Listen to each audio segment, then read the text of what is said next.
ये बरसात का मौसम है और काफ़ी अच्छा खासा जंगल हो गया है और इसमें जो है सांप, बहुत ही बड़ा सांप रहता है।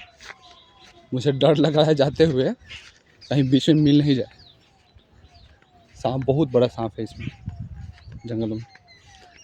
थोड़ा डर लग रहा है बट देखते हैं, बस वहाँ आगे तक निकल के जाना है।